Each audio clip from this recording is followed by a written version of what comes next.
नमस्कार दोस्तों, हम लोग पीछे के क्लास में इनडिफिनिट इंटीग्रेशन लास्ट कर लिए थे। आज हम लोग डिफिनिट इंटीग्रेशन में पदार्पण करेंगे, मतलब की शुरुआत करेंगे। देखिए, आप लोग का बहुत अनुभव प्राप्त हुआ है। पिछले इंटीग्रेशन में बहुत सारे स्टूडेंट का कमेंट आया है। अब ये कमेंट को जब एनालिसिस किए तो समझ में आ रहा है कि जैसा चल रहा है बहुत अच्छा है, क्योंकि यदि हल्का सा स्पीड करते हैं तो कोई स्टूडेंट कहता है सर ऐसा ही तो मोबाइल से पढ़ते हैं, समझ में नहीं आता है। तो दूसरे स्टूडेंट का फ़ोन आता है कि सर थोड़ा सा स्पीड में बनाइए। तो हम लोग मिड में चल रहे हैं, ना तो स्पीड है ना तो स्लो है। सीधे शब्दों में ये कहा जाए कि यदि ज़्यादा स्पीड चलेंगे तो बच्चे कुछ कुछ समझ लेंगे, लेकिन वो पचेगा नहीं। उस टाइम समझ में आ जाएगा, पचेगा नहीं। तो हम लोग उतना ही दांत से काटें जितना को चबा के निगल सकते हैं, और बाद में निगला हुआ चीज़ को चोंगली भी कर सकते हैं। वो क्या होता है नहीं देखते हैं, भैंस उस भरदम चर लेती है, उसके बाद फिर बैठती है जखने वो पचाती है। तो मतलब कि अच्छी तरीक़े से पच जाना चाहिए, बस ये इतना ही उम्मीद है। तो चलिए, आज की कोई मोटिवेशनल लाइन नहीं है। उम्मीद करते हैं कि आज का मोटिवेशनल आप लोग दीजिएगा। तो हम लोग का जैसा कि मालूम है कि डिफिनिट इंटीग्रल स्टार्ट करने वाले हैं निश्चित समाकलन। तो ये जो निश्चित समाकल है, निश्चित समाकलन जो है उसमें अनिश्चित से क्या अंतर है। तो देखिए, हम लोग अनिश्चित यदि नहीं पढ़े हैं तो निश्चित अनिश्चित कहीं दूसरा भाग है। तो आपसे रिक्वेस्ट करेंगे कि जो अनिश्चित समाकलन नहीं पढ़े, इनडिफिनिट इंटीग्रेशन नहीं पढ़े हैं, वो पहले प्ले लिस्ट में जाएं और इनडिफिनिट इंटीग्रेशन को पढ़ लें। तो मुझे आपको बताने में ज़्यादा सुविधा होगा, अन्यथा आप समझ सकते हैं यहाँ से भी, क्योंकि हम इतना डिटेल्स ही कर देंगे। चलिए देखिए डिफिनिट इंटीग्रेशन में और इनडिफिनिट इंटीग्रेशन में अंतर क्या है। ये इनडिफिनिट और ये डिफिनिट हम ले लेते हैं, ठीक है। इनडिफिनिट में ऊपर और नीचे कुछ नहीं दिया हुआ रहता है, यहाँ dx का फंक्शन रहता है और बीच में x स्क्वायर कुछ भी, तो उसको हम लोग fx कह लेते हैं, fx dx। ये इनडिफिनिट के है। डिफिनिट में यहाँ और यहाँ कुछ रहता है जिसे हम b और a मान लें, ऊपर वाले को b, नीचे वाले को a। यहाँ कोई फंक्शन रहता है fx dx। अब आपको ये जो देख रहे हैं ना, वो काम करता है लिमिट का। ये लिमिट क्या होता है सर? लिमिट मतलब सीमा। सीमा मतलब एक एरिया का बाउंड्री। ये बाउंड्री का काम करता है। हम आपको ग्राफ से भी दिखाऊंगा कि ये कैसे बाउंड्री का काम करता है। अब ये बाउंड्री कितने हैं? दो बाउंड्री है। दो बाउंड्री के बीच इंटीग्रेशन करना है। इंटीग्रेशन का शाब्दिक अर्थ क्षेत्रफल निकालना होता है। इंटीग्रेशन क्षेत्रफल निकालने के लिए ही बेचारा जन्म लिया है। तो ये जो है ऊपर वाले, उसको हम लोग ऊपरी सीमा बोलेंगे, और जो नीचे वाले है उसे निम्न सीमा बोलेंगे। इसको क्या बोलेंगे? ऊपरी सीमा, और इसको निम्न सीमा। तो ऊपरी सीमा को उच्च सीमा भी बोला जा सकता है, उच्च सीमा, उच्च सीमा भी बोला जा सकता है, और निचली सीमा को निम्न सीमा भी बोला जा सकता है ना? निम्न सीमा, निम्न सीमा। अब ये जो ऊपरी सीमा और निम्न सीमा है, तो सर इसे इंग्लिश में क्या बोलते हैं? तो इसे अंग्रेजी में अपर लिमिट बोला जाता है।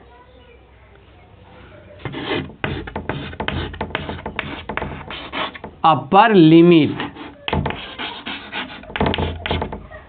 और सर निम्न सीमा को अंग्रेजी में क्या बोला जाता है? तो लोअर लिमिट बोला जाता है। एक वो अपर लिमिट आया तो दूसरा क्या रहेगा? Lower limit.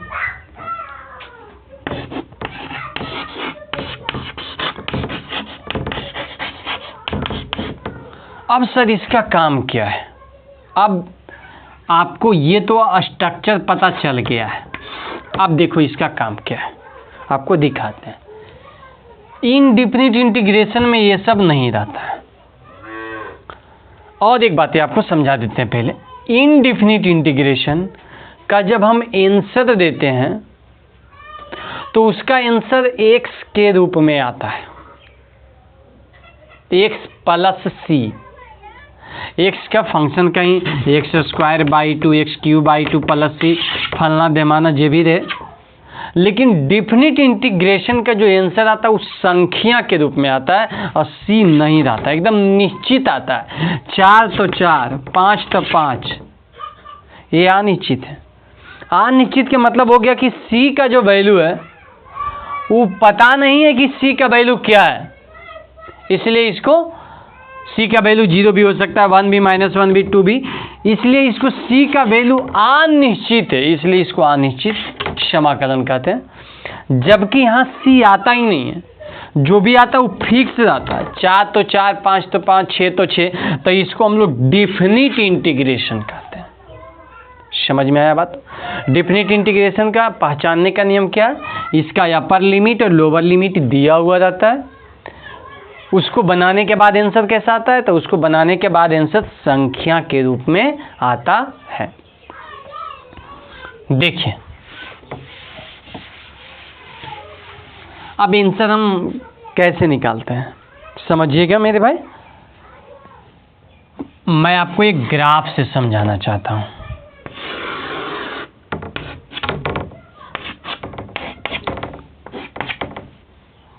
ठीक है, समझिएगा। ये कोई लाइन गया है, ये जा रहा है लाइन,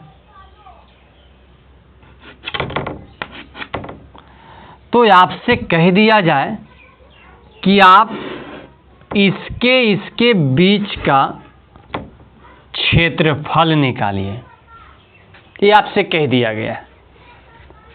अब देखो आमतौर पर हम लोग क्या करेंगे कि इसको 1 कहेंगे, इसको 2 कहेंगे, इसको 3 कहेंगे, इसको 4 कहेंगे, इसको 5 कहेंगे, इसको 6 कहेंगे। ऊपर भी संख्या रहता है 1 2 ऐसे कर लीजिए, ये 1 है और ये 2 है, ये 3 है, ऐसा रहता है। हमें इसका क्षेत्रफल चाहिए।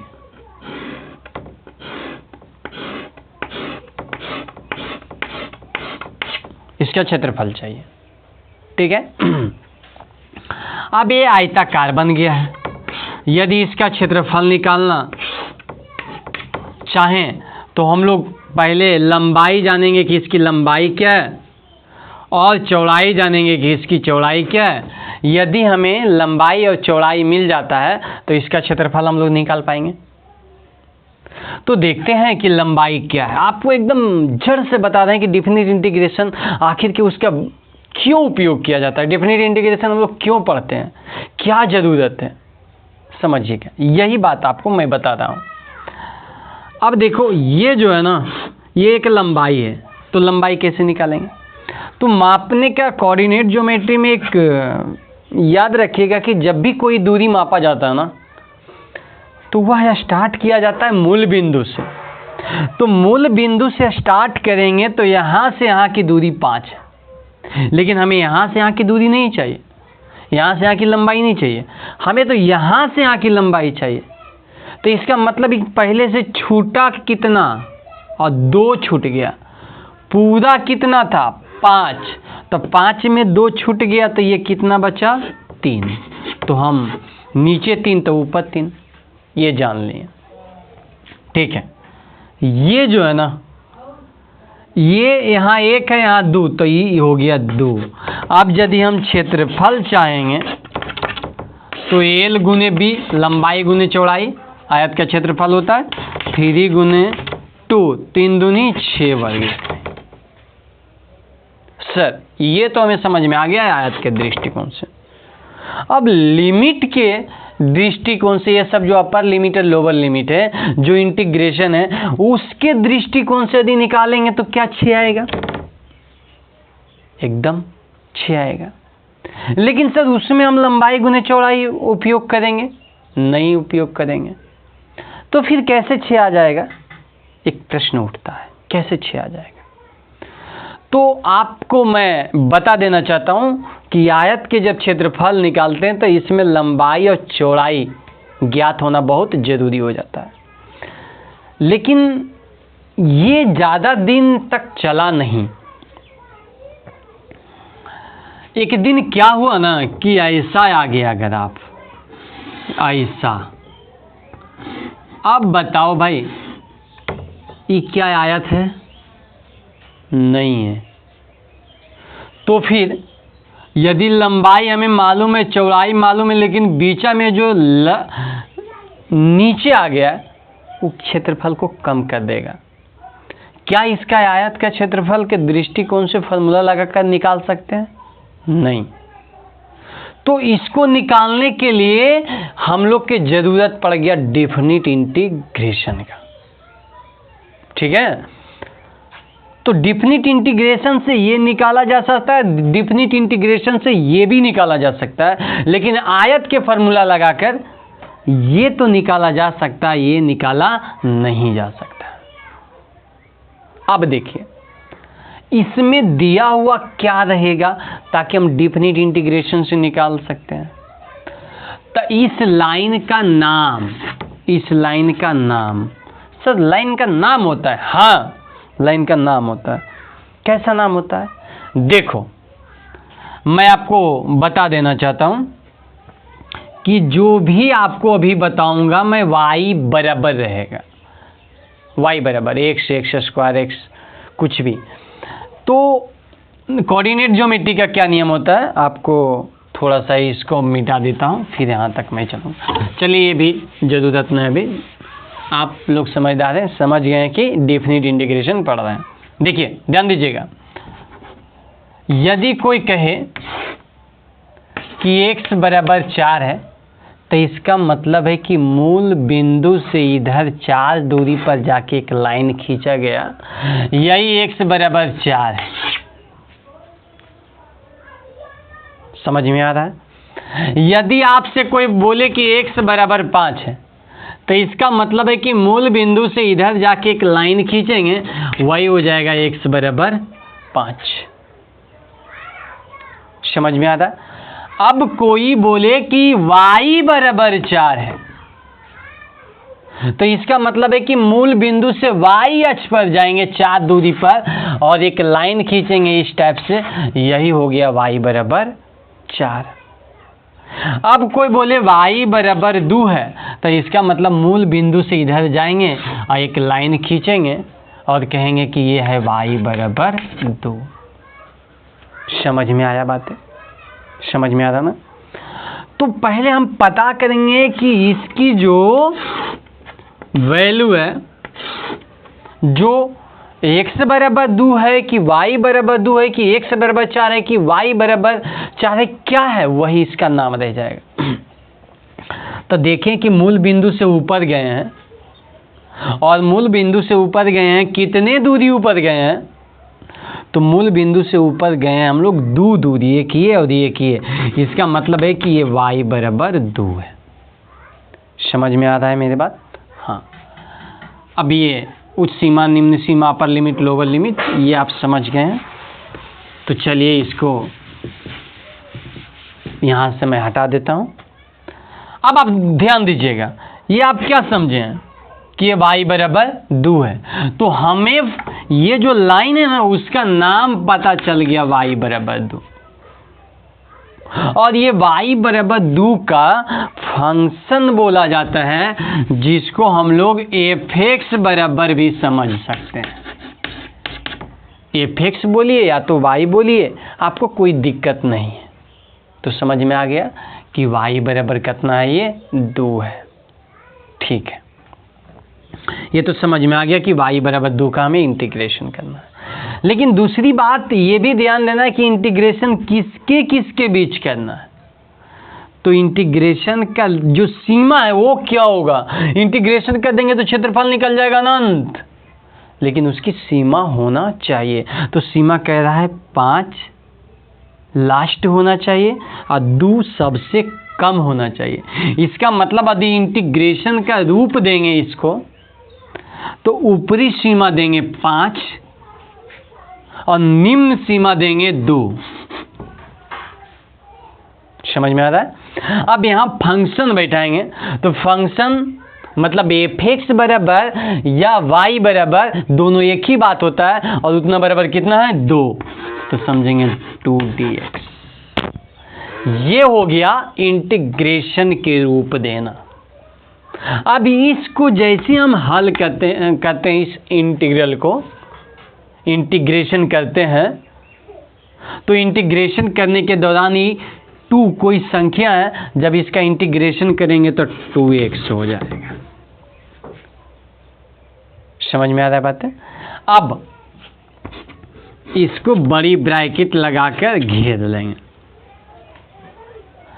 आप जो ऊपर में है ऊपर में लिख देंगे, और जो नीचे में है नीचे में लिख देंगे। सॉरी 2 है। अब इसका मतलब क्या हो गया, इसका मतलब हो गया कि यदि 5 हम यहां रख देते हैं ना x के जगह, तो इसका मतलब हो गया कि 0 से लेके 5 तक का क्षेत्रफल निकल गया है। यदि हम यहाँ 5 रख देंगे तो क्या हो जाएगा, 0 से लेकर के 5 तक का क्षेत्रफल निकल गया है जैसी 5 रखेंगे, क्योंकि ऑलवेज चौड़ाई तो यही आ गया है। अब यहाँ 5 रखेंगे तो इसका मतलब 0 से लेकर 5 तक का क्षेत्रफल निकलेगा। तो ये 5 हम यहाँ पुट करते हैं, तो 2 गुने 5 कितना हो जाता है 10। तो सर पहले तो आया था 6, अभी ला दिए आप 10। नहीं भाई, ये जो आया वो 0 से लेके 5 तक आया, लेकिन हमें तो चाहिए 2 से लेके 5 तक। तो ऐसा करते हैं कि 0 से लेके 2 तक भी निकाल देते हैं।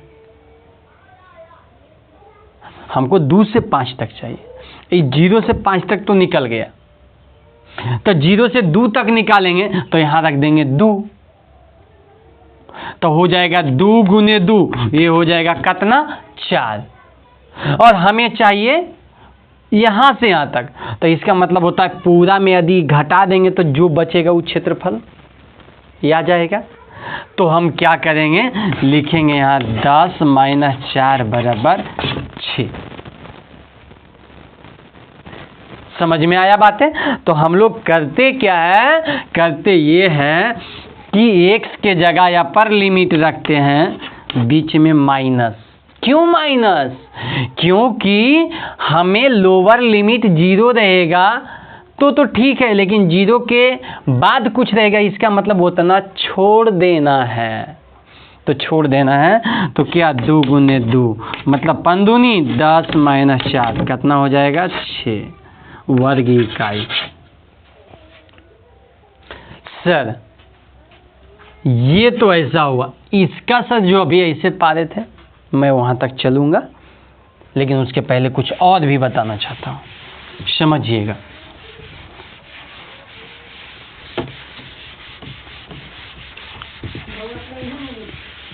अब ये प्रश्न उठा कि सर लाइन यदि ऐसा जाए,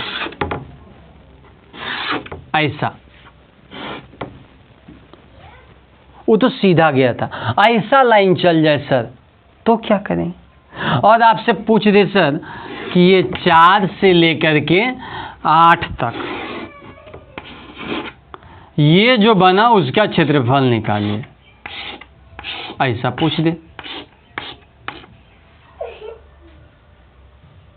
तो क्या करेंगे सर? लफड़ा है। देखो मेरे भाई क्या करेंगे समझिएगा।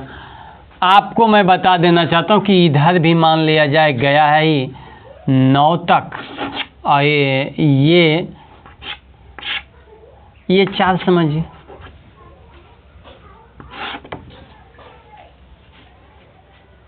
हमें करना क्या ये मैं आपको समझाता हूँ। आप समझिए कि ये एक त्रिभुज है और ये एक बड़ा त्रिभुज है। इससे अभी मतलब नहीं, ये ग्राफ के माध्यम से आपको मैं धीरे धीरे ले जा रहा हूँ। मेरा मूल मकसद ये है कि जब हम किसी फंक्शन दे रहे तो डायरेक्ट क्षेत्रफल कैसे निकालते हैं, मूल मकसद मेरा यही है। अब देखिए ये एक त्रिभुज है जिसमें इसकी चौड़ाई कितना है, ये आधार कितना है 4, और बड़ा का त्रिभुज का आधार कितना है 8। छोटका त्रिभुज का ऊंचाई ये हम कर लेते हैं, ये आप समझ गए कि 4 है और ये भी आप समझ गए कि पूरा कितना है 8। छोटा का 4 है लेकिन ऊंचाई कितना है ये 9 है। अब कहेंगे कि ये जो हम रंगीन किए हैं ना उसका हमें क्षेत्रफल चाहिए, तो आप कहोगे कि उसका क्षेत्रफल कैसे निकालेंगे, ये तो आयत नहीं है। ये आयत रहता तो लंबाई गुने चौड़ाई कर लेते, लेकिन ये त्रिभुज है तो त्रिभुज का क्षेत्रफल क्या होता है 1/2 गुने आधार गुने ऊंचाई। तो 1/2 गुने आधार का वैल्यू ये वाला देंगे और ये वाला वैल्यू कितना है, तो 8 में 4 गया तो कितना हो जाएगा 4 बाई ऊंचाई। अब पूछेंगे ऊंचाई कौन है, तो ये बताओगे कि ये बताओगे। वास्तविक में ये त्रिभुज ही नहीं है तो ऊंचाई आएगा कहाँ से। लेकिन यदि हम ये पूरा देखते हैं, सर पूरा तो निकालना नहीं है तो देख क्यों रहे हैं, मैं देख लेता हूँ उसके बाद आपको मैं समझा दूंगा। ये पूरा बड़का त्रिभुज देखते हैं तो बड़का त्रिभुज में आधार कितना हो जाएगा 0 से लेके 8 तक, तो ये हो जाएगा 8। ऊंचाई कितना हो जाएगा, तो ऊंचाई है 9। अब तो हम पूरी आधार ले लिए तो ऊंचाई तो हम ये ले सकते हैं क्योंकि ये तो 0, तो ऊंचाई हो गया कितना 9। अब ये काट दो 4 9 चौक 36, ये पूरा का क्षेत्रफल आ गया 36। अब छोटा वाला के क्या करेंगे, छोटा वाला के भी क्षेत्रफल निकालेंगे तो 1/2 गुने 4 गुने इसकी ऊंचाई कितना है 4 है, 4 दूनी 8। अब जब हम रंगीन भाग का क्षेत्रफल निकालेंगे तो क्या हो जाएगा 36 में 8 घटेगा, 36 में 8 घट जाएगा, तो 36 में 8 घटेगा तो बताइए कितना आ जाएगा 28। तो ये 28 जो वर्ग इकाई आया इसका क्षेत्रफल आया। ये तो साधारण विधि हो गया, लेकिन जब इंटीग्रेशन का उपयोग करेंगे तो क्या करेंगे, तो इंटीग्रेशन का उपयोग करने के वक्त हमें अपर लिमिट मालूम होना चाहिए। अपर लिमिट कितना है 8, लोअर लिमिट कितना, कहाँ तक हमको चाहिए यहीं तक, तो लोअर लिमिट हो जाएगा 4। समझ में आ रहा है। अब देखिए फंक्शन कैसा है, तो जब तिरछा तिरछी जाता है तो उसको कहते हैं कि वो है y बराबर x, क्योंकि x का वैल्यू 0 तो y का भी वैल्यू 0 आ जाएगा। यहाँ x का वैल्यू 1 तो y का भी वैल्यू 1, जितना इधर उतना ही इधर। समझ में आता है ना। हाँ, अब देखिए हालत क्या होगा, क्या हालत होगा। अच्छा एक बात है, हम लोग ये समझ लेंगे कि ये फंक्शन के अनुसार ये गलत हो जाएगा, क्योंकि जितना उधर उतना ही इधर, तो ये 9 नहीं बल्कि 8 देना। आप दे देते आपको समझ में तो आ रहा था, लेकिन ये फंक्शन के हिसाब से गलत है। ये y बराबर x है, इसका मतलब जितना इधर उतना इधर भी के। हाँ तो यहाँ 8 दे दिया जाए, 8 चौक 32, सॉरी ये 32 हो जाएगा, ये ठीक है, ये 8, ये ठीक है। अब 32 में 8 कहता 24, गलती नहीं करना। अब देखिए इसका रूप क्या हो जाएगा, तो y बराबर जो x है वो दे देंगे dx। अब इसका इंटीग्रेशन कर देंगे तो x²/2, अपर लिमिट 8 और लोअर लिमिट 4। अब मैं बोलूं कि यदि हम x के जगह ये 8 रख देंगे तो इसका मतलब हो जाता है कि पूरा का क्षेत्रफल निकल गया यहाँ से लेके यहाँ तक। लेकिन यदि 4 रख देता हूँ तो इसका मतलब यहाँ तक का क्षेत्रफल निकला, तो पूरा में यहाँ तक घटा दूंगा तो ये आ जाएगा। तो इसलिए इसको लिखा जाता है 8²/2 माइनस, लोअर लिमिट मतलब माइनस कर देना है, 4²/2। यदि आप समझ रहे हैं तो बोलिए 8 8 64 मतलब 32, 2 से भाग पड़ेगा, 4 चौक 16, 2 से भाग तो 8, 32 में 8 गया तो 24। सर ये तो हमको समझ में आ रहा, लेकिन ये हम कैसे निकालेंगे? ऐसा है तो ठीक है, y बराबर x से दे देंगे। यदि ऐसा रहे ऊपर नीचे तो सर ऐसा भी रहता है। अरे देखो कैसा कैसा रहता है।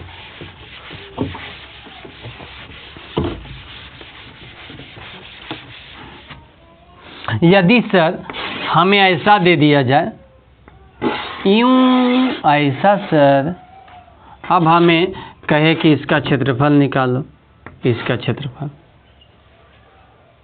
अब क्या करेंगे भाई, इसका क्षेत्रफल कैसे निकलेगा? तो आपको घबराने की कोई ज़रूरत नहीं है, आपको इसका नाम दे दिया जाएगा f(x) बराबर जो भी देना रहेगा, f(x) बराबर दे दिया जाएगा। हाँ f(x) बराबर दे दिया जाएगा, और अपर लिमिट भी दे दिया जाएगा और लोअर लिमिट भी दे दिया जाएगा। तो करना क्या, इंटीग्रेशन करके वैल्यू पुट कर देना, आंसर। आपको कह दे मेरे भाई, आपको कुछ करने की ज़रूरत नहीं है, आपको बहुत छोटा सा काम करने की ज़रूरत है। यहाँ b, यहाँ a, ये अपर लिमिट लोअर लिमिट दे दिया गया, यहाँ f(x) dx ये दे दिया गया है। f(x) के जगह हम x से मान लेते हैं,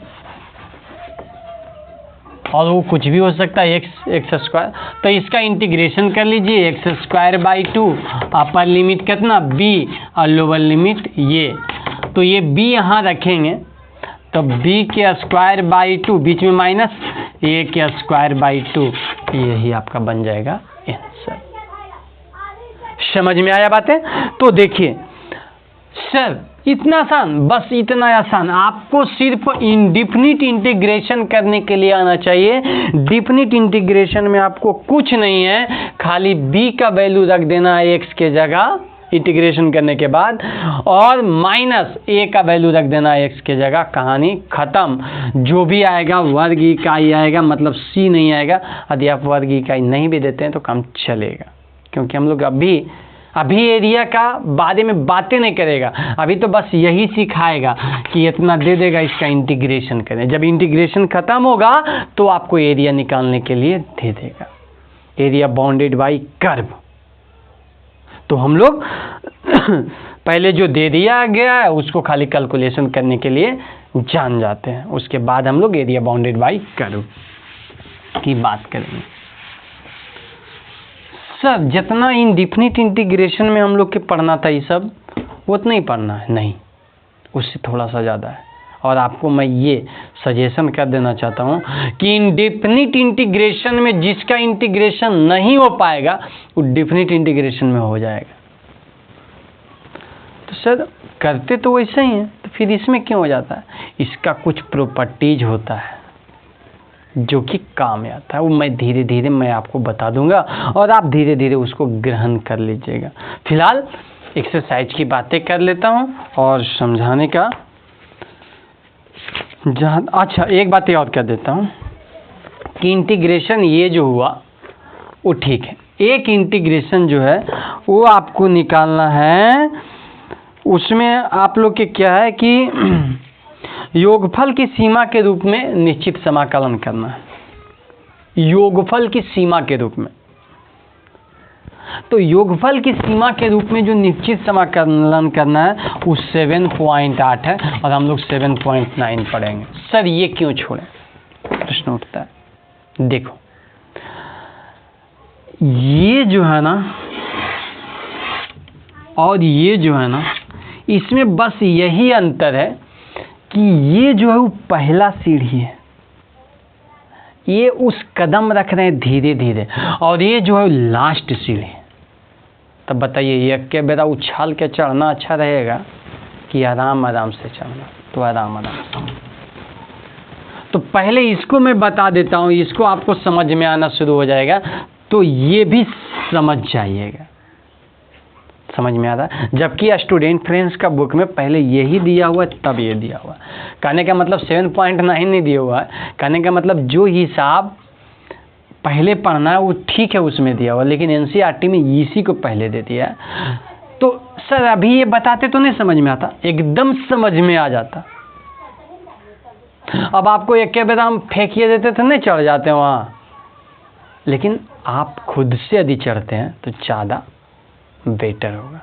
तो चलिए, जैसे ही ये अगला एक्सरसाइज खत्म होता है डेफिनिट इंटीग्रेशन का, मैं इसमें सीमा के योग विधि में जाऊंगा और उसको बहुत बेहतरीन तरीका से तोड़ तोड़ के बताऊंगा कि आखिर की बात क्या है। चलिए ठीक है, तो पहले एक्सरसाइज 7.9 की बात कर लेते हैं।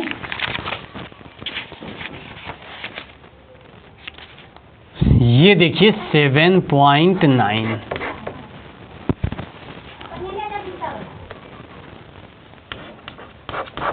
ये फर्स्ट है। आपको दिया हुआ यहाँ 1, यहाँ -1, यहाँ x +1 और dx ये दिया हुआ है। अब इसका इंटीग्रेशन करना। आप लोग के इनडिफिनिट इंटीग्रेशन बहुत अच्छी तरीक़ा से आता होगा, इसमें तो खैर कोई दिक्कत नहीं होगा इनडिफिनिट इंटीग्रेशन में। तो इनडिफिनिट इंटीग्रेशन कैसे करते हैं ये पहले कर लिया जाए। तो यहाँ x है तो इनडिफिनिट इंटीग्रेशन x² 2, प्लस है तो प्लस दे दिए, 1 का इनडिफिनिट इंटीग्रेशन x आ जाएगा। अब जैसे है 1 -1 उसको बैठा दिया जाए। अब इसको कीजिए, 1 जो है वो x के जगह रख देना है। तो सर कितने बार, जितना बार x आया हर एक x के जगह रखें। तो ये हम 1 रखते हैं तो 1 के स्क्वायर बाई 2 + 1 घेर देंगे, फिर माइनस। अब इसको रखेंगे तो -1 के स्क्वायर बाई 2 अब प्लस में -1, हर एक x के जगह -1 रख दिए, हर एक x के जगह 1 रख दिए। अपर लिमिट पहले, लोअर लिमिट बाद में, बीच में किसका चिन्ह, घटाव का। क्यों घटाते हैं समझ में आ गया होगा पीछे का लेक्चर में। चलिए ठीक है, ये 1/2 + 1 माइनस ये प्लस में 1/2 है, माइनसवा गुना होगा तो -1/2। ये माइनस है और ये गुना होगा तो +1। अब इससे ये कैंसिल, 1 और 1 कितना गया 2। तो यही आपका बनेगा आंसर 7.9 जो आप पढ़ रहे हैं उस 7.9 आपको बहुत इजी रहेगा और यही 2 आपका आंसर आएगा। समझ में आया बातें? तो चलिए इसका एक्सरसाइज देख ही लेते हैं।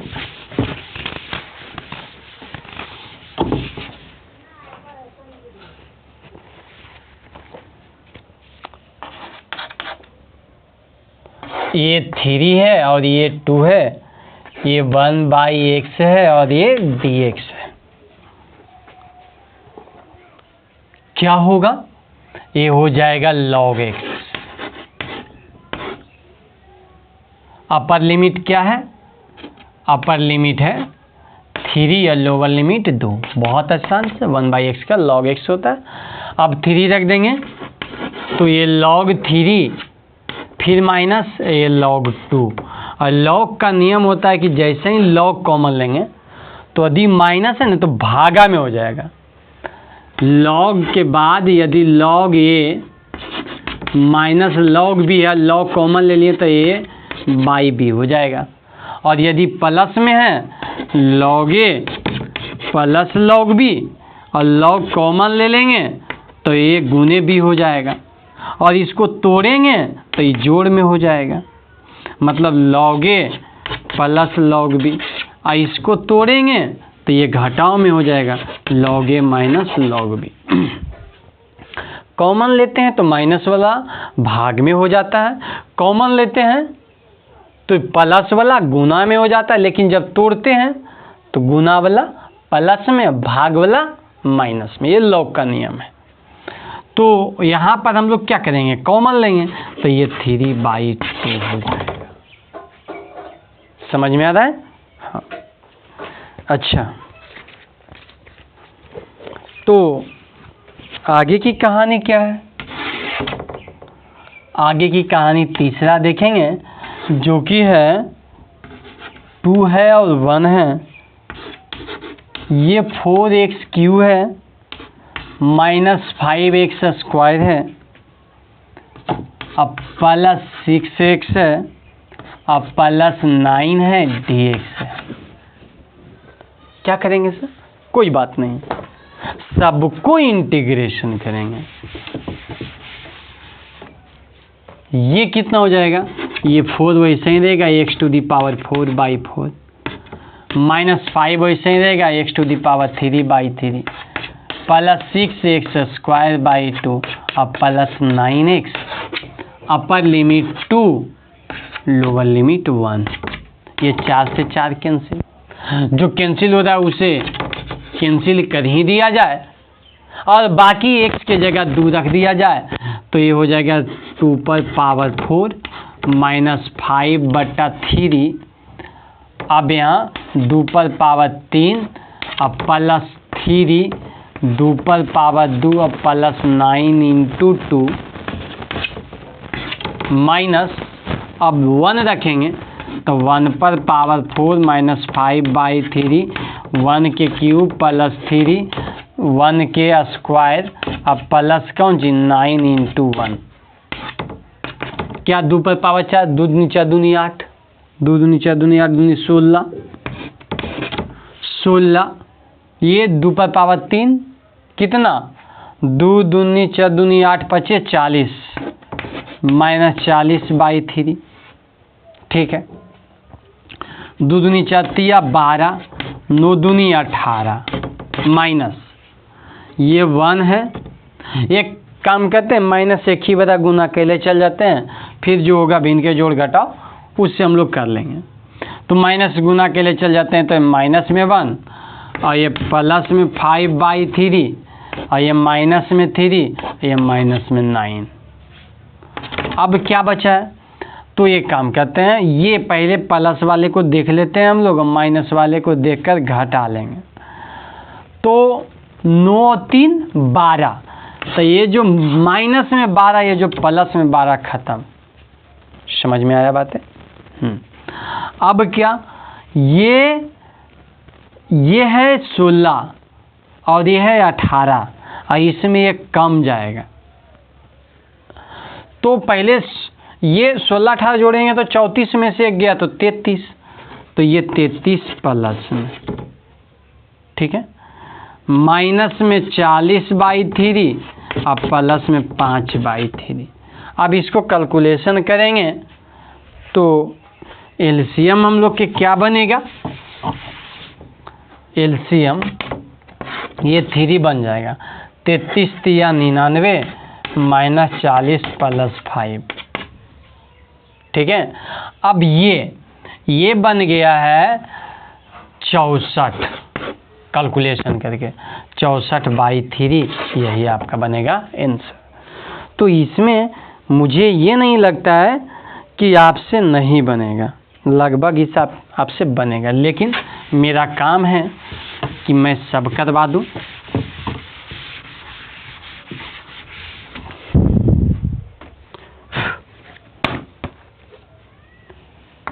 चार, ये 3 तक हुआ।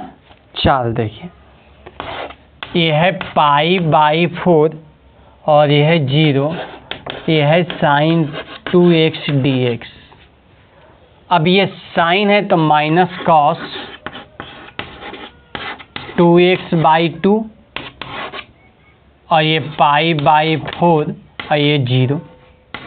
अब क्या होगा, अब क्या होगा कि -1/2 को बाहर कर लीजिए, सबसे बाहर π/4 रख दीजिए, तो cos 2 गुने π/4 माइनस cos 2 गुने 0, x के जगह वैल्यू बैठा -1/2, इससे ही कटेगा π/2 cos 90 डिग्री, और cos 90 डिग्री का वैल्यू होता है 0, ठीक है। और यहाँ cos 0 का वैल्यू होता है 1, तो ये -1/2 गुने -1 बराबर +1/2। समझ में आ रहा है बातें। 5 नंबर देखेंगे कि 5 नंबर की हालत क्या है।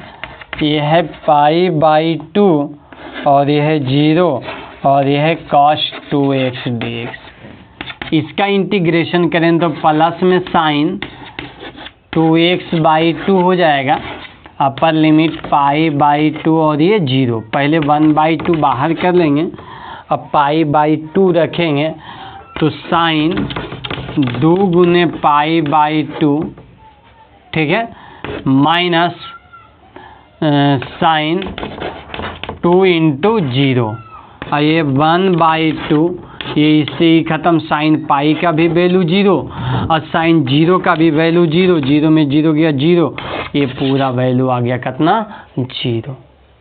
तो ये रहा कितने नंबर, ये रहा 5 नंबर। अब हम लोग पूरे ही देख लेते हैं ताकि कोई दिक्कत ना हो, क्योंकि ज़्यादा बेहतर है कि आप कम से कम 1 घंटा 1.5 घंटा बैठें।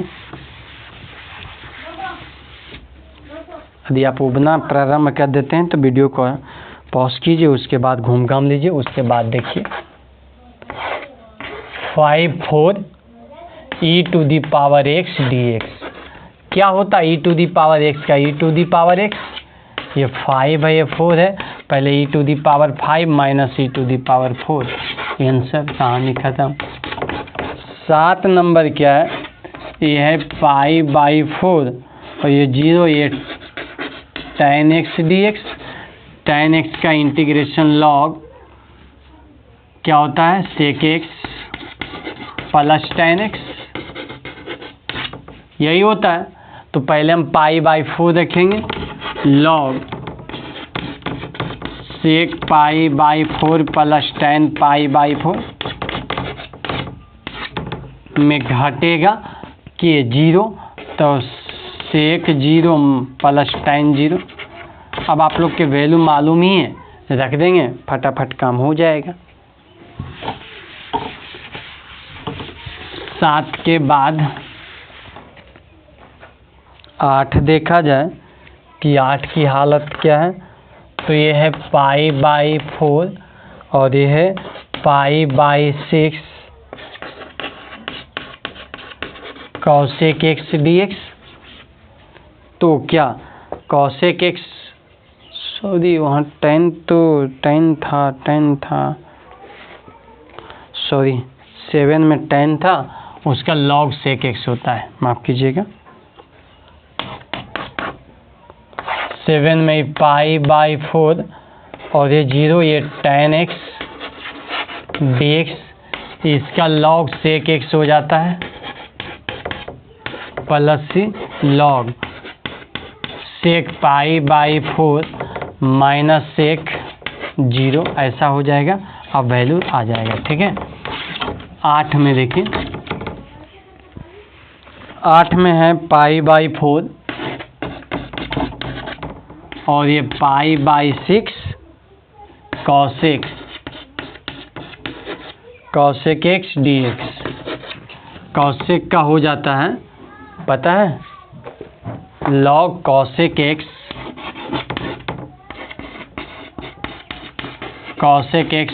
माइनस में cot x, और यहाँ पर π/4 और यहाँ π/6 रख देना है। ठीक है, चलिए तो 8 के बाद 9 नंबर की हाल क्या है? 9 नंबर में है 1 और 0।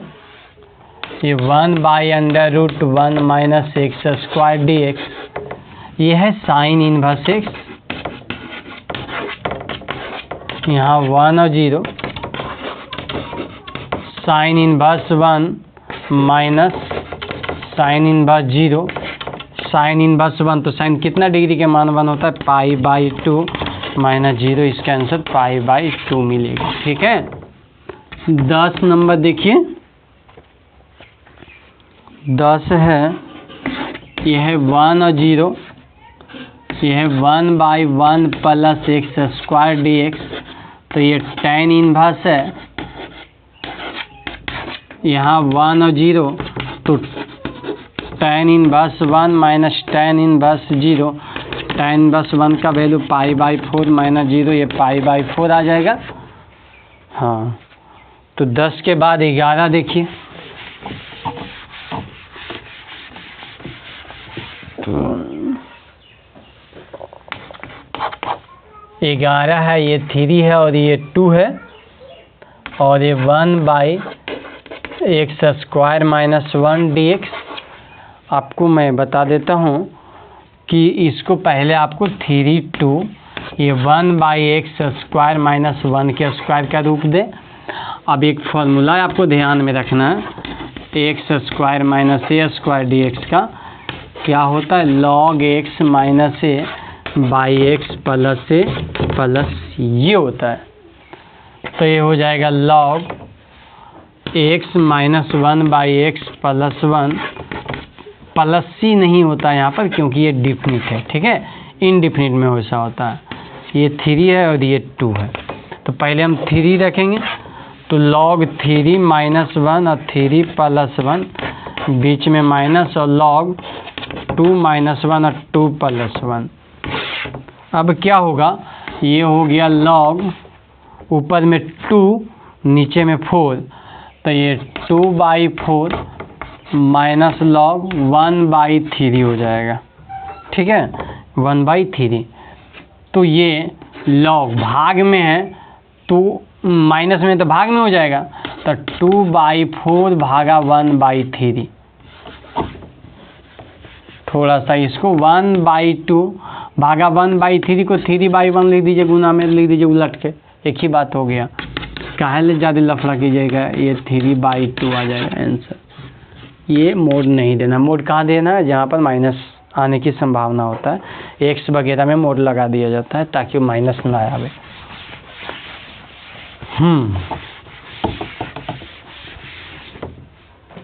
तो ये रहा 11। 12 नंबर की बात किया जाए तो 12 नंबर है π/2, और ये 0 है, एक cos स्क्वायर x है dx है। आपको मैं सजेस्ट करना चाहूँगा कि देखिए, sine square x, cos square x, tan square x, cot square x और sec square x, cosec square x, इसका इंटीग्रेशन डायरेक्ट होता है।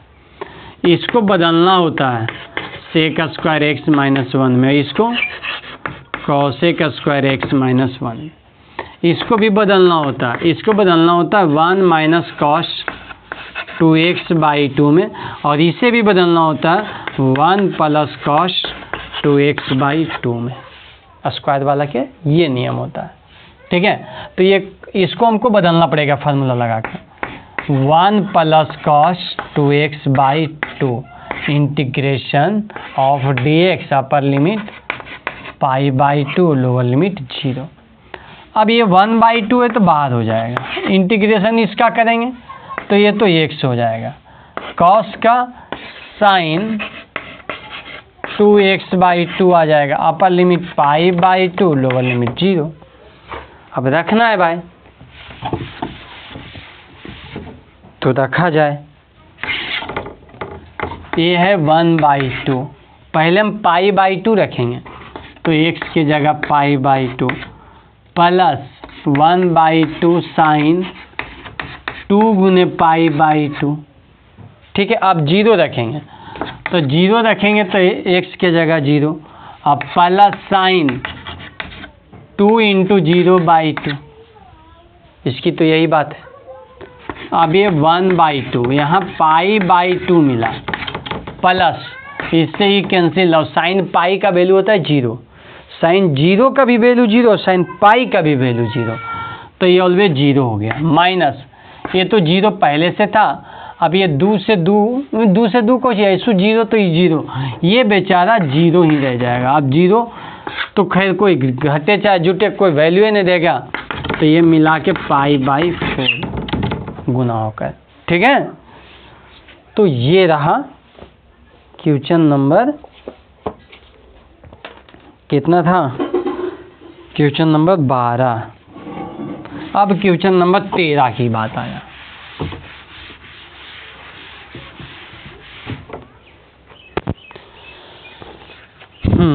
क्वेश्चन नंबर 13 क्या कह रहा है, ये देखिए। 13 कह रहा है अपर लिमिट 3, लोअर लिमिट 2 है। यहाँ x/x² + 1 dx है। देखो, यदि ऊपर में x नहीं रहता, 1/, रहता तो डायरेक्ट फार्मूला tan इनवर्स है। यदि ऊपर में कांस्टेंट रहता 1/x² + 1, तो हम 1/x² + 1 के स्क्वायर करके फार्मूला लगा देते x² + a²। आप लोग को मालूम है इसका फार्मूला होता है log x प्लस क्या, गलत बात, tan इनवर्स होता है 1/a tan इनवर्स x/a, वो रूट में होता है। ठीक है, ये ऐसे होता है। तो चलिए, ऐसा तो है नहीं, तो नहीं है तो क्या करना है, नहीं है तो एक उपाय है। यदि इतना को t मानते हैं और ऊपर वाला कट जाता है तो काम हो जाएगा। तो लेट x² + 1 बराबर t, differentiate with respect to x। ये हो जाएगा 2x और ये हो जाएगा dt/dx, तो dx बराबर हो जाएगा dt/2x। 9 ये 3 है और ये 2 है, यहाँ x है, यहाँ t है, यहाँ dt/2x है, x से x कैंसिल। लेकिन मेरे भाई, यहाँ से आप लोग को ये सजेस्ट करना चाहता हूँ कि यदि आप ऐसे बना रहे हो, थोड़ा सा मैं इसको बहुत अच्छी तरीक़ा से डिफाइन कर देता हूँ। ऐसे आप बना रहे हो तो 1/2 के बाहर करोगे और ये 1/t के log t हो जाएगा। अब ये अपर लिमिट कितना है 3, लोअर लिमिट 2। आप चाहोगे कि t के जगह 3 और 2 रख दें, तो बात गलत है। कैसे? इसलिए गलत है कि ये जो था वो x का वैल्यू था, x के रूप में तो x का वैल्यू था, और यहाँ t आ रहा है तो t के जगह पर रख नहीं सकते। तो क्या करेंगे, पहले आप जहाँ t है वहाँ रख देंगे t का वैल्यू x² + 1। अब अपर लिमिट 3, लोअर लिमिट 2 अब रखेंगे। अब क्या करेंगे, अब खाली वैल्यू रख देना है। तो ये 1/2, x की जगह 3 रखेंगे तो 3 × 9 = 10 log 10, माइनस 2 रखेंगे 2 × 4 = 5 log 5। तो ये 1/2 log कॉमन लेंगे तो 10/5 कट के 2, तो ये 1/2 log 2। लेकिन एक रास्ता और भी है। क्या है सर? आप t के जगह 3, 2 रखने के दौरान x का वैल्यू नहीं भी रखिएगा तो काम चलेगा, लेकिन लिमिट को यहीं से बदल देना है। अब सर लिमिट कैसे बदला जाएगा?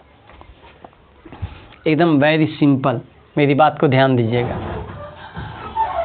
आप क्या किए हैं, x² + 1 बराबर t माने, ठीक है। अब आप क्या करेंगे कि जहाँ x है वहाँ अपर लिमिट रख दीजिए। तो 3 है तो 3 के स्क्वायर प्लस 1 करना हो जाएगा 10, यही हो जाएगा t का अपर लिमिट, t के रूप में। सब नहीं समझ में आया? देखो कुछ है नहीं, अपर लिमिट का जो वैल्यू है, जो माने हैं आप t, वो हर एक x के जगह रख दीजिए, जो आएगा वो t का वैल्यू आएगा, मतलब अब अपर लिमिट 10 हो जाएगा। अब लोअर लिमिट भी x के जगह रख दीजिए 2, तो 2 के स्क्वायर प्लस 1 ये 5, ये भी t का वैल्यू आ गया। लेकिन अपर लिमिट रखने से जो t का वैल्यू आया वो अपर लिमिट, लोअर लिमिट रखने से जो t का वैल्यू आया वो लोअर लिमिट। अब जैसे ही हम यहाँ लिखेंगे तो सब चीज़ अब t का लिख देंगे, x का अब कुछ लिखवे न करेंगे। तो यहाँ अपर लिमिट t का कितना आ जाएगा 10, लोअर लिमिट t का कितना आ जाएगा 5। अब इंटीग्रेशन करेंगे तो log t, अपर लिमिट यहाँ 10, लोअर लिमिट 5।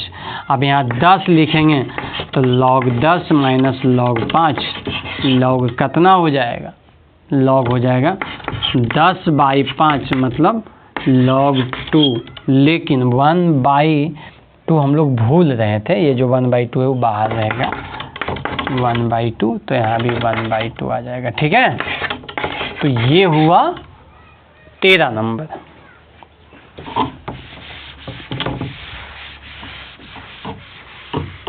तेरह के बाद 14 देखते हैं इसका हालत क्या है। 1 है, 0 है, ये 2x प्लस 3 है, ये 5x स्क्वायर प्लस 1 है, dx है। ठीक है, तो क्या होगा भाई, ये कैसे किया जाए, समझना है कैसे किया जाए। इसमें हम लोग क्या करेंगे कि देखेंगे कि इसका डिफरेंशिएशन से ये कट रहा है कि नहीं कट रहा है। तो इसका डिफरेंशिएशन तो 10x आ रहा है। अब ये है 2x प्लस 3, तो यहाँ पर इसको दो रूप में कर लेंगे, 1 और 0, ऊपर में खाली 2x और नीचे में 5x स्क्वायर प्लस 1 dx। फिर इसको 1 और 0, अब इसको 3 मतलब 2x के नीचे में भी इसको, 3 के नीचे में भी इसको, 5x स्क्वायर प्लस 1 dx। ठीक है, अब इतना बराबर t मानेंगे तो ये 2x तो नहीं कटेगा लेकिन x कट जाएगा। अब x कट जाएगा तो जो कांस्टेंट बचेगा उसको बाहर कर लेंगे। लेकिन सर यहाँ का हालत क्या होगा, यहाँ का भी हालत होगा, समझिए क्या होगा। 1 और 0 अभी चलने दीजिए, 2x ये 5x स्क्वायर प्लस 1 dx, 3 को बाहर कर दिया जाए, 1 और 0, यहाँ 1/√5x के होल स्क्वायर तो लिख ही सकते हैं। अब प्लस 1 के स्क्वायर dx, यहाँ लग जाएगा फार्मूला। तो यहाँ लेट 5x स्क्वायर प्लस 1 बराबर t, तो ये 10x बराबर dt/dx। तो आप समझ रहे हैं कि dx बराबर क्या हो जाएगा, dt/10x। ठीक है, लिमिट चेंज कर सकते हैं। यहाँ लिमिट चेंज कीजिएगा तो बताइएगा कि x बराबर जब हम लेंगे 1 तो t बराबर क्या आ जाएगा, यहीं से पता चलेगा, 5×1 6, और x बराबर लेंगे कितना 0, तो t बराबर क्या आ जाएगा, यहीं से पता चल जाएगा 1। ठीक है, और यहाँ पर क्या करेंगे, फार्मूला लगा देंगे। कौन सा formula, 1/x square plus a square. क्या होता है, 1/a tan इनवर्स x/a, यही होता है। रखना प्रारंभ करते हैं। क्या है ऊपर में 9, ऊपर में 2x, नीचे में t, इतना का वैल्यू t, dx के जगह dt बाई 10x, ये हो जाएगा dt by 10x। Upper limit क्या हो जाएगा, नया वाला अपर लिमिट 6 और 1, ठीक है, बीच में प्लस का चिन्ह। अब ये हो जाएगा 1 बाई ये मतलब 1/1 tan inverse x by A, x का वैल्यू कितना है √5x/1। लेकिन मेरे भाई यदि x के जगह कोई और आ जाए तो उसका डिफरेंशिएशन से भाग पड़ता है, तो √5 से भाग दे के जे √5 कर लेते हैं। इसका अपर लिमिट क्या है 1 और 0। सर इसका लिमिट 6 और 1, इसका 1 और 0। हाँ, क्योंकि x के रूप में ही है और ये t के रूप में बदल दिए, तो t के रूप वाला लिमिट रख दिए, ये x के रूप में ही है तो x के रूप वाला लिमिट है। क्लियर? अब रखा जाए, लेकिन उसके पहले आपको क्या करना है कि अभी तो ऊपर वाले के इंटीग्रेशन हुआ था नहीं, अभी तो सिर्फ हम लोग क्या कर रहे हैं वैल्यू रख रहे हैं, तो इसको इंटीग्रेशन dt तो है ये, 1 से x खत्म, 2 × 10, 1/5 बाहर, और 1/t का तो log t, अपर लिमिट वही क्या, अपर लिमिट 6 और 1 प्लस, यहाँ पर हम पहले 1 रखेंगे, तो 1 रखने के बाद ये क्या हो जाएगा 1/√5 tan इनवर्स √5। अब 0 रखेंगे तो ये 0 हो जाएगा। तो मिला जुला के यहाँ क्या बचा, यहाँ बच गया 1/5, पहले log c, तो log 6 माइनस log 1 कैसे, ये घटता है इसलिए log 1 का वैल्यू 0 होता है, प्लस में 1/√5 tan इनवर्स √5। क्लियर? अब क्या होगा भाई, अब कुछ नहीं, कहानी खत्म हो गया। ये 1/5 के साथ log 6 और प्लस 1/√5 के साथ tan इनवर्स √5। चलिए अब आगे बढ़ते हैं। नेक्स्ट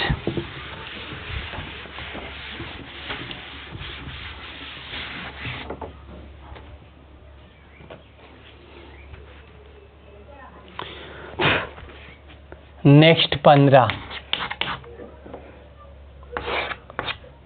1 है 0 x है e⁻x² dx। ठीक है, तो ध्यान दीजिएगा, लेट यहाँ x² बराबर t, differentiate with respect to x, 2x dt by dx बराबर dt बाई 2x, लिमिट भी चेंज, तो लिखेंगे जब x बराबर क्या 1 तो t बराबर भी क्या मिलेगा 1 का स्क्वायर 1, और जब x बराबर 0 तो t बराबर भी 0 का स्क्वायर 0। यहाँ पर रखते हैं वैल्यू। नाउ चलिए रखते हैं इंटीग्रेशन x, इंटीग्रेशन में अब क्या करेंगे, लिमिट चेंज करेंगे, तो लिमिट इसमें चेंज नहीं हुआ, वही रह गया x e⁻t dt by 2x, x cancel 1/2 बाहर, e पर पावर t के e पर पावर t 1 और 0, 1/2 e पर पावर 1 मतलब e पर पावर 1 माइनस e पर पावर 0, ये 1/2 e रहेगा, और किसी पर भी पावर 0 तो उसका वैल्यू 1 होता है। तो ये बात रहा कितने नंबर का, 15 नंबर का। अब 16 भी देख लेते हैं कि 16 का हालत क्या है। देखिए 16 ये 2 है और ये 1 है, 5x² है, x² plus 4x plus 3 dx। हाँ, अब देखो हालत क्या होगा इसमें? हालत ये है कि ये वाले